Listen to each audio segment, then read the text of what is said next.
Bem-vindo de volta. Você está acompanhando hora a hora cada momento da paixão de Jesus Cristo. Obrigada por estar aqui e não perder nenhum capítulo dessa história que mudou o mundo.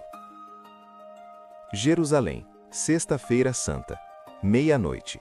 O jardim do Getsêmani, que havia sido lugar de oração e silêncio, agora está tomado pelo barulho de soldados, pelo brilho das tochas e pelo cheiro de ferro e suor. E os soldados amarram as mãos de Jesus. Pare um instante nesta imagem. Aquelas mãos. As mesmas mãos que haviam tocado os olhos de um cego em Jericó e devolvido a visão, que haviam se estendido sobre Lázaro e o chamado de volta da morte, que haviam partido o pão na última ceia poucas horas antes, que haviam curado a orelha de Malco minutos atrás. Aquelas mãos agora estão amarradas com cordas.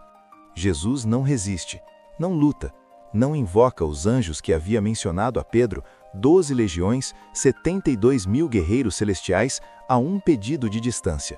Ele deixa, porque a entrega era o plano desde o princípio, não uma derrota, uma escolha.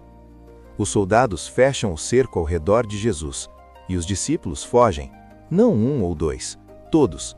O evangelho é direto e sem disfarce. Então todos os discípulos o abandonaram e fugiram.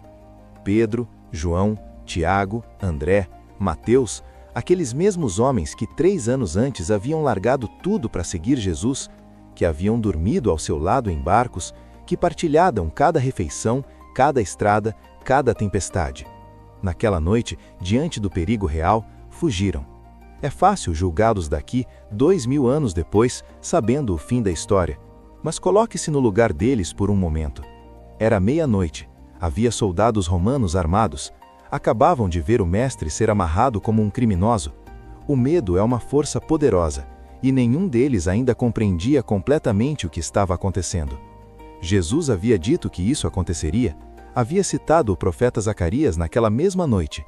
Ferirei o pastor e as ovelhas do rebanho se dispersarão. Mais uma vez, tudo estava acontecendo exatamente como havia sido dito. E Jesus, amarrado, cercado, abandonado, não chamou nenhum deles de volta. Os deixou ir. Porque o amor verdadeiro nunca prende, mesmo quando dói. Há um detalhe no Evangelho de Marcos que por séculos intrigou estudiosos e leitores da Bíblia. Um detalhe pequeno, quase invisível, que não aparece em nenhum outro evangelho. Um jovem o seguia envolto apenas com um lençol sobre o corpo nu. Tentaram agarrá-lo, mas ele largou o lençol e fugiu nu pelo jardim escuro, abandonando Jesus assim como todos os outros. Uma confissão discreta escondida em 2 versículos. A humanidade nua e crua de quem amava Jesus e ainda assim fugiu. O jardim do Getsêmani está vazio agora. As oliveiras centenárias permanecem de pé no silêncio da noite, testemunhas mudas de tudo o que acabou de acontecer. A terra ainda guarda a marca dos joelhos de Jesus, o lugar onde o Filho de Deus havia suado sangue, havia lutado, havia escolhido o amor. E agora Jesus caminha, preso, amarrado, cercado por soldados romanos e guardas do templo com tochas e lanças. O grupo atravessa o Vale do Cédron no sentido inverso, de volta para Jerusalém. De volta para a cidade que Jesus recebeu com palmas e hosanas apenas 5 dias antes. Mas Jesus não caminha como um condenado, caminha como um rei. Não há desespero nos seus olhos, não há pânico nos seus passos, há uma serenidade que os soldados ao seu redor certamente notaram e talvez não tenham conseguido explicar. Como pode um homem amarrado, abandonado por todos os seus amigos, caminhando para o julgamento e a morte, ter aquela paz? Porque aquela paz não vinha das circunstâncias, vinha da certeza de quem sabe que está exatamente onde deve estar, fazendo exatamente o que veio fazer. O Filho do Homem não veio para ser servido, mas para servir e dar sua vida em resgate de muitos.